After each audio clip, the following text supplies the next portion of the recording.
তোমরা বলো না গো, কার দরবারে গিয়ে আমি আবার মাপ চাই? তুমি ছাড়া তো আমাদের মালিক নেই। আল্লাহ, তুমি মাপ না করলে আমি কার দরবারে গিয়া দ্বারস্থ হব? আর আমার মতো গুনাহগারে যদি মাপ না করে জাহান্নামের আগুনে জ্বালাও, বলো না তোমার কি ফায়দা হবে? তোমার কি লাভ হবে? এইভাবে 40 দিন টানা কান্না শুরু করছে।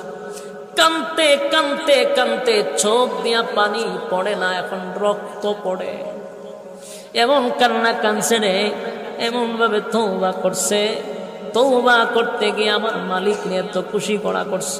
কালতে কালতে কঙ্কাল হয়ে গেছে, চোখ দিয়া পানি পড়ে না, এখন রক্ত পড়ে।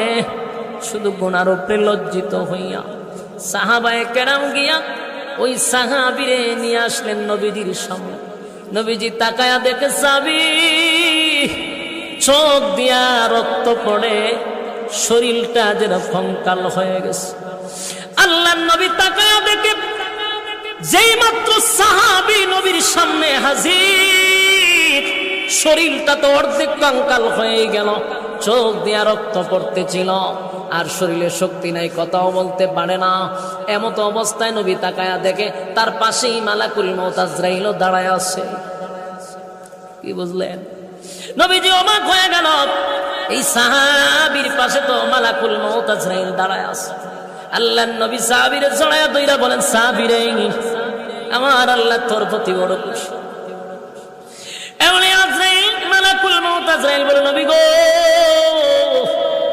আমি আসছি আপনার এই সাহাবীকে নিয়ে যাওয়ার জন্য। নবীজি সাহাবীরে জড়ায়া ধইরা কান্দে আর বলে, সাহাবীরে কান্দিস না, আমার আল্লাহ তোর প্রতি খুশি হয়ে গেছে। এই মুহূর্তে মালাকুল মউত আজরাইল তোরে নিতে আসছে, জীবনের জন্য দুনিয়া থেকে বিদায় হয়ে যাবে। ওই সাহাবীর মনের মধ্যে কষ্ট নাই,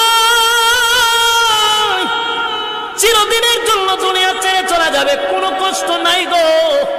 শুধু নবীর দিকে মুস্কি হাসি দিয়া বলে, নবী গো, একটা বারের জন্য বলেন না আমার আল্লাহ কেমন মাফ করছে। সুবহানাল্লাহ, বাড়ি দিয়া বলে। মালাকুল মউত আজরাইল চলে আসছে। নবীজি তার কানে জানাইছে যে মালাকুল মউত আজরাইল আসছে তোমারে নেওয়ার জন্য, হচ্ছে এইদিকে কোনো চিন্তা নেই। নবীর দিকে তাকায়া বলে, নবী গো, একবার বলেন না আমার মালিক কেমন মাফ করছে? আল্লাহর নবী বলেন, সাহাবীরে তোর জীবনের সমস্ত গুনাহ আমার আল্লাহ মাফ করে নিষ্পাপ বানায়া দিছে।